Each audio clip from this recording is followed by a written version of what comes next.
In this video, I'm going to be beating Tears of the Kingdom as a member of the Yiga. The rules are: 1. I can only use Yiga weapons and armor. 2. I have to follow Master Kohga through the depths and ruin his plans. 3. Mandatory items are allowed. And 4. Beat all of the temples and the final boss. Can we save Hyrule and become the true leader of the Yiga? Let's find out.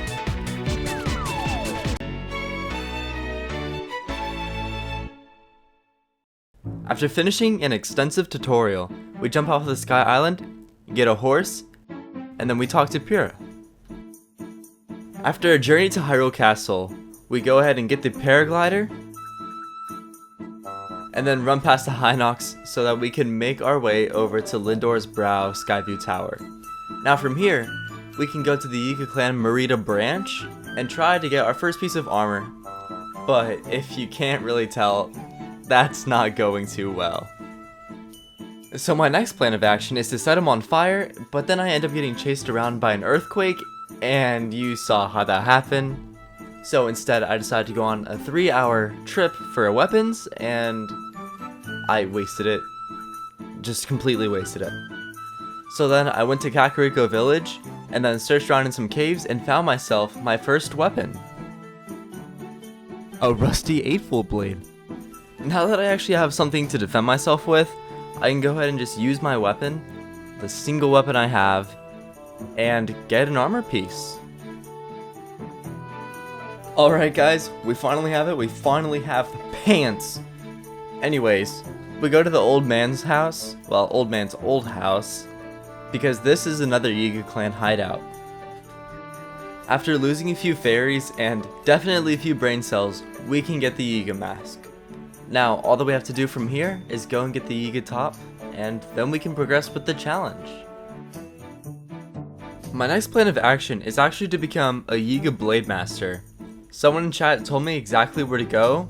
I stream every weekday, by the way, and I heard that you can get a pristine 8-foot blade from it, so the fact that I have no weapons, I decided it's a pretty good way to go. The great thing about this is that I don't have to waste any weapon durability because I just have to put some bananas in these little pots and then I can pass the exam. Great thing from this though, I get a ruby and I also get an 8-foot blade from it. We make our way on over to the Yiga clan hideout because there are some very good weapons to be sold there. Like, I could finally get myself a bow. What? That's a game changer! Yeah, and some spikes. But we don't talk about that. Now the next plan of action is very important, so listen closely. Now I have to fight 3 Yiga members in 30 seconds, I think. And if I do that, then I can get the Yiga glider fabric, so I can put it on my paraglider. And next, after getting 6 defeated in 1 minute, now I can get the earthquake manual. The only right thing to do now is to go and put that Yiga fabric on my glider, and damn does it look amazing! Glory to Master Kohga, but then again, I am gonna come and beat you up, so guess not glory to you? Whatever. It's time for Rito Village! Okay, alright, so, you know, the whole spiel about family problems, yeah, we'll just ignore that, and yeah. We're already at the Wind Temple. Let me be more clear. We're actually at the Wind Temple boss fight. So if you haven't seen this boss fight before, let me explain it to you. So, Colgera, or Big Space Worm, shoots a bunch of spikes at you, and you basically just have to avoid them until you can dive right through the middle. Yeah, well that clearly didn't fucking work. Just imagine you didn't see anything and now we're in second phase. Okay. Ha, more like Colgera's dead. Well, you know, at least we get a heart container for our troubles. That's the least that they could give us. And I guess, you know, the power of a sage or whatever. Well, at least we finished the mission. On to the next.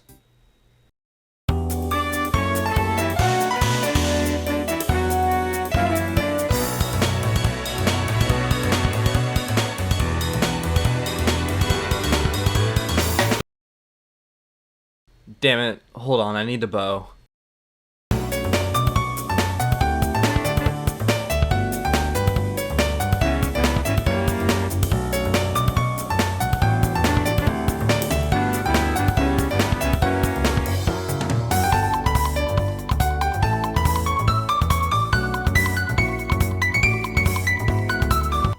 Alright people, I'm back. I hope you guys enjoyed the edit, but we're kind of in a busy situation. So, this is Mukdrak, and yeah, as you can tell, I'm doing pretty good with it right now. You know, I said I was gonna die, but I didn't. I'm doing great. Damn, I almost died right there. Anyways, we got it into second phase, and with just a little bit more slaps, you know, then we can kill Mukdrak.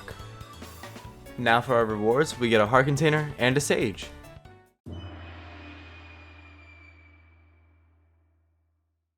Alright everybody, it's about time that we complete one, but probably the most important goal. We have to beat Master Kohga and stop his plans to help the Demon King. And you know, the easiest way to do that is just, you know, get all of his health in a single cycle. Now since this fight is so easy, surely the other ones are going to be just as easy. Oh, look who we have here. In this Kohga fight, he flies around on a wing, but there's just one little problem. I don't know how to reach him. Like, he's just flying away from me and just pushes me away with his fans. But luckily I got in front of him and smacked him down to the ground. And I guess I did a lot of damage too. Now with this second phase, he just shoots bombs and it's harder for you to get on the wing. So yeah, I end up dying. God damn it.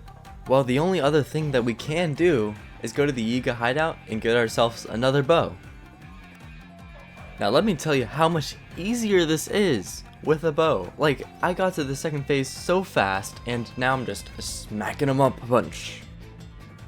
And as you probably could have imagined, that wasn't the last time we would fight him. Of course we have to go to somewhere else, and that place is Zora's domain. Big shocker, this fight's on the water. And oh my god, getting stuck underneath this raft made me so freaking mad. I couldn't even hit him. But like all the other times, if you give it a little bit, then I can actually, you know, take my 2 brain cells and fight Kohga. But now it's time for the last Kohga boss fight. And let me tell you, this goes hard. So now with the fact that we can get one shot by Kohga is in our brains, we have to recalibrate and rethink our way to approach him.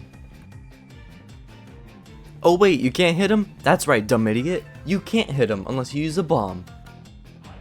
Now there's not only the fact that I can't actually hit him down unless I use a bomb, but I don't do nearly enough damage because I have 0 weapons. None. 0. Zip. Nada. Gone. Gone. Thank you. Now if you thought the first phase was hard, yeah, this second phase took me so damn long, and not only did I die, I died horribly, stupidly, idiotically. Other words, you know. Now at this point, I might as well just give up for now. But I do have a plan. I'm gonna go through the depths, die. With more weapons, I try to fight Kohga again. Yeah, you can tell how that went.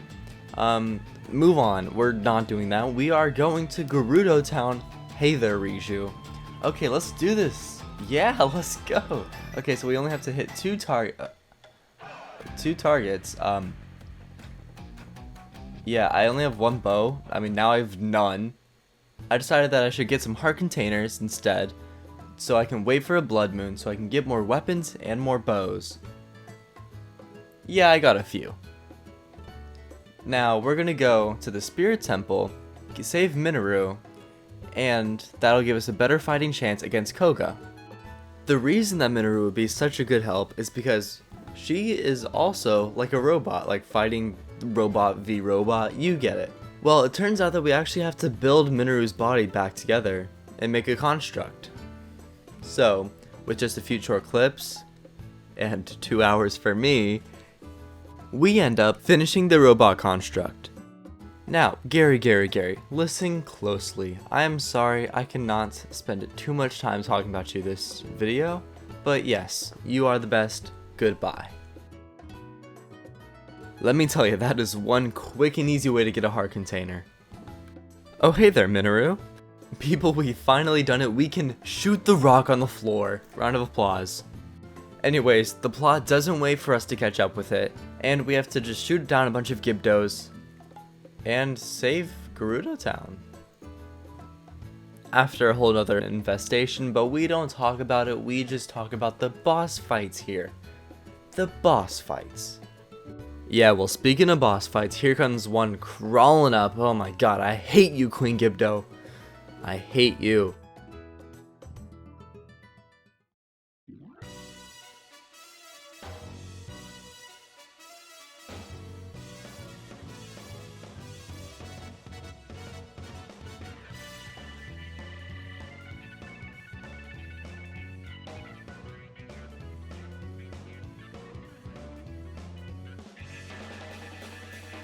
You know what? I think we should just get a bow and just go try Kohga again. This is what you get for all the times you've bullied me, Kohga. For some reason now, my brain's actually getting smart and I use my shock fruit just to stall him. Twice. Anyways, yeah, we beat Kohga all the way down to just barely any health. You see right there? You see that? Yeah. Barely any health. But after one more try, we just beat him. Goodbye, no thank you. Oh hey, didn't see you there. So we're gonna be doing the fire temple next. Yeah. So with Yonoboko and drugs taking over Goron City, we have to get Yonobo back into his right mind. Because we need his help to take over the fire temple and actually to even reach it. Since you do kind of need to destroy some giant rock heads. Before we go down into Death Mountain though, we do have one very important thing to do before that. And that is to get some more bows. You might be starting to see a pattern here. Anyways, after a quick trip through some lava rocks, we do end up making it to the fire temple. Now with Marbled Goma, I don't really have too many problems with this fight. As long as I just make sure I keep on getting sight on, since I don't really have any heat resistance anymore, since I ran out of it. Well, we definitely will not die to this fight, because we're already in second phase. Now I've said this before, but I think the second phase of Marbled Goma is a lot easier, since instead of getting 2 of the legs, you only have to get 1. And you can see I do not that much damage, but also a good amount of damage for Goma. Well, not that it really matters, since I freaking die. Anyways, we do eventually get to the same point that we were at, and we beat Marbled Goma. You know, I say that's pretty nice, pretty easy. Thank you, Sage of Drugs. Hello, I'm here again. Ah yes, my friend, thank you for the bow. Oh yes, and thank you for another bow. Well damn, who could have seen it coming? Yep, here I am, Queen Gibdo, my favorite enemy ever. You know, once I realized I could just shoot shock fruits at it, this fight became so much more trivial. Like, goodbye. Bye, Queen Gibdo. Oh, never mind. Okay, just give me a second. And there we are. I hate you. But at least we get a heart, right? I decided that it's time for us to get a really, really good power-up. Are you ready? Oh, here we go. It's super important. We dye our freaking armor. Probably the biggest hot take. I really like this color on the set. And I guess we get some more weapons, but that's not as important as the armor, my friend. Oh, we're in the endgame now. We have to fight Phantom Ganon. Well, I mean, not only one, like 5, maybe? Yeah, we have to take on 5 Phantom Ganons and figure out a way for me to not waste all of my weapon durability. I decided that if something has to go, it has to be my bows, because those are the easiest things to get back. Now the only reason I was able to get so much progress done was because I would jump off of a ledge and then I would just use bullet time and shoot them straight in the head, because if you didn't have bullet time, it would only hit once in the head and then it would miss. So, you know, I just have to do the most damage I can. And eventually I did end up taking out Phantom Ganon with my earthquake technique, so let's go. Well, that's great. Ganon took over the world. Not that I really care though, as long as I get my compensation. Now, we have to prepare for the Ganon fight, because I have no Sunderlions, and the only way I can get my Gloom Hearts back is by using Sunderlion Dish. You get the gist of it? The more food I cook, the safer I'll be, the better I'll be. Anyways, it's about time that we head down into the Hyrule Castle Chasm to make our way towards Ganon. Alright people, we are in the imprisoning chamber, and that means we are about to start the fight with the Demon King's army. Not actually the Demon King yet, but we'll get there. So to start off this fight, let me tell you, I don't plan on wasting a single sliver of durability on these enemies. I'm going to be using my earthquake technique this entire time so that I have enough weapons for Ganon. In this first wave, the enemies are easy enough, and this boss bokoblin, I can just spam him with my earthquake technique and he dies. Now the Lizalfos are a little bit more trickier, but they're easy enough. Gibdos though, they just bring back bad memories. Now someone in chat told me good luck on the moblins because they're heavy hitters and also they're beefy, but I'm doing pretty well. I mean, I just have to spam them and they die. I mean, at this point I might as well just let the spirits do the work, but I don't know, man. I'm just awesome. Oh, Ganondorf, you think you're all that, but you're nothing compared to me. Just you wait. You made me wait 7 hours for a blood moon, you I'm getting back for that right now. Now, as you can tell, this is pretty easy, right? Yeah, no, this is nothing to worry about. Sorry, Ganondorf. You might have scared me in the beginning, but you are oh so ever small compared to my mighty power. Son of a bitch. Anyways, health bars. We all get how they work, right? Yeah, well, apparently not this game. It seems like he's starting to get a little too confident because he's just not blocking any of my arrows now. Now I'm starting to get focused. Nobody in chat is getting responded to, and I am not making a single peep. I am too focused on this boss fight. If I beat this first try, I would be so cool. Okay, yeah, whatever. Another very big issue to note is that I barely have any weapons left for this boss fight. I'd have to just earthquake him to death, and that would be very bad. You know, I'm getting super close. Super close. I can taste victory in my veins.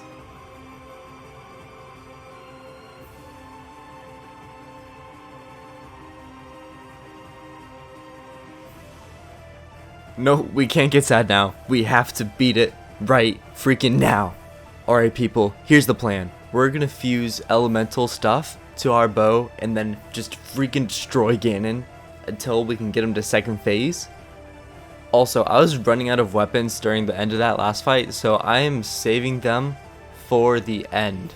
I found myself a rhythm of shooting him in the head and then shooting him in the stomach just over and over again, because if you shoot him too many times in the head, he starts blocking them. So if you just keep on rotating between them, he just stands no chance against it. And then yeah, what did you expect? Second phase already? Okay, we're back to the same point that we were at last time.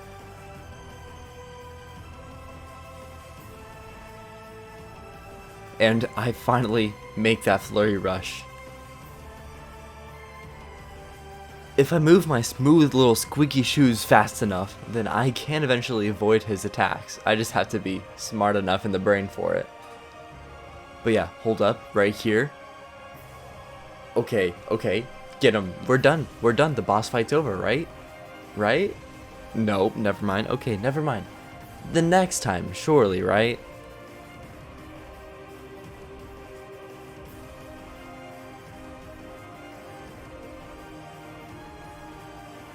Are you freaking kidding me? I can't swear. This is too hard on my heart right now. And we did it. Let's go. We finally did it.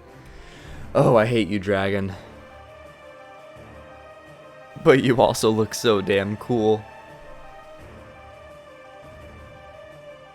Now this is when like the Master Sword is mandatory kind of thing is okay. Because as you can see, I can't use my Earthquake technique, and also my singular weapon does not have enough durability to take out all of the dragon's health and also the crystal on its head. Hell, I even tried fusing with it, but it didn't work, so we're just gonna have you guys close your eyes. Is that okay? It better be. Hey, your eyes better be closed for this part, okay? Anyways, we finished off Demon Dragon with the long blade. That's right. Definitely with the long blade. Besides that, people, thank you so much for watching this video, and consider subscribing. I can actually feed my dog if you do.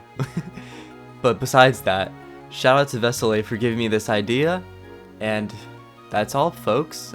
Thanks for coming and watching. Stay hydrated so you don't turn out like Phantom Ganon.